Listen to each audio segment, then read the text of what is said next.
Silicon city ಬೆಂಗಳೂರಿನಲ್ಲಿ ಬೆಳ್ಳಂಬೆಳಗ್ಗೆ ಜೋರು ಮಳೆ ಆಗ್ತಾ ಇದೆ. ಪೀಕ್ ಅವರ್ನಲ್ಲೇ ಮಳೆ ಆಗ್ತಾ ಇರೋದ್ರಿಂದ ಜನಸಾಮಾನ್ಯರಿಗೆ ಸಹಜವಾಗಿಯೇ ಸಮಸ್ಯೆ ಉಂಟು ಮಾಡ್ತಾ ಇದೆ. ಬೆಂಗಳೂರಿನಲ್ಲಿ ಕಾರ್ಮೋಡ ಮಳೆ ಯಶವಂತಪುರ, ರಾಜಾಜಿನಗರ, ಗೊರಗುಂಟೆಪಾಳ್ಯ ಸೇರಿದಂತೆ ಜಾಲಹಳ್ಳಿ, ನಾಗಸಂದ್ರ ಸೇರಿ ಕೆಲವೆಡೆ ಧಾರಾಕಾರವಾಗಿ ಮಳೆ ಆಗ್ತಾ ಇರುವಂಥದ್ದು. ಮುಂದಿನ 3 ದಿನ ಮಳೆಯ ಮುನ್ಸೂಚನೆಯನ್ನ ಹವಾಮಾನ ಇಲಾಖೆ ಕೊಟ್ಟಿದೆ. ಬಂಗಾಳಕೊಲ್ಲಿಯಲ್ಲಿ ಚಂಡಮಾರುತ ಚುರುಕಾದಂತಹ ಹಿನ್ನೆಲೆಯಲ್ಲಿ ಸಿಲಿಕಾನ್ ಸಿಟಿ ಬೆಂಗಳೂರಿನಲ್ಲಿ ಅಕಾಲಿಕ ಮಳೆ ಆಗ್ತಾ ಇದೆ.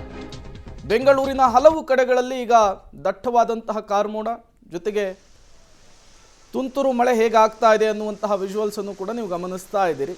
ಸಹಜವಾಗಿಯೇ ಪೀಕ್ ಅವರು ಜನ ಆಫೀಸಿಗೆ ಹೋಗುವಂತಹದ್ದು, ಶಾಲೆ ಕಾಲೇಜುಗಳಿಗೆ ಹೋಗುವಂತಹ ಸಮಯ. ಈ ಸಂದರ್ಭದಲ್ಲಿಯೇ ಜಿಟಿ ಮಳೆ ಆರಂಭ ಆಗಿರೋ ಹಿನ್ನೆಲೆಯಲ್ಲಿ ಜನರಿಗಂತೂ ಸಹಜವಾಗಿಯೇ ಸಮಸ್ಯೆ ಉಂಟಾಗ್ತಾ ಇದೆ.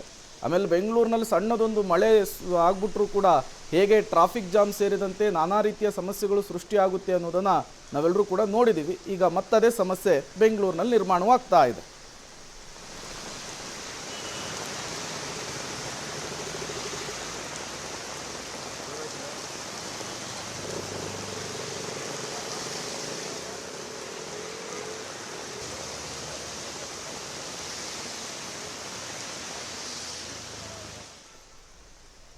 ಬೆಂಗಳೂರಿನಲ್ಲಿ ಬರ್ತಾ ಇರುವಂತಹ ಮಳೆ ಜಿಟಿ ಮಳೆ ಬೆಳಗ್ಗೆ 6 ಗಂಟೆಯಿಂದಲೇ ಮೋಡ ಸಂಪೂರ್ಣವಾಗಿ ದಟ್ಟವಾಗಿ ಕಪ್ಪಾಗಿತ್ತು. ಯಾವಾಗ ಮಳೆ ಬರುತ್ತೋ ಅನ್ನುವಂತಹ ಮುನ್ಸೂಚನೆ ಇತ್ತು. ಈಗಾಗಲೇ ಹವಾಮಾನ ಇಲಾಖೆ ಕೂಡ ಮುನ್ಸೂಚನೆಯನ್ನು ಕೊಟ್ಟಿದೆ. 3 ದಿನಗಳ ಕಾಲ ಇದೇ ರೀತಿಯ ವೆದರ್ ಬೆಂಗಳೂರಿನಲ್ಲಿ ಇರುತ್ತೆ ಅಂತ ಹೇಳಿ ಯೆಲ್ಲೋ ಅಲರ್ಟ್ ಅನ್ನು ಕೊಟ್ಟಿರುವಂಥದ್ದು.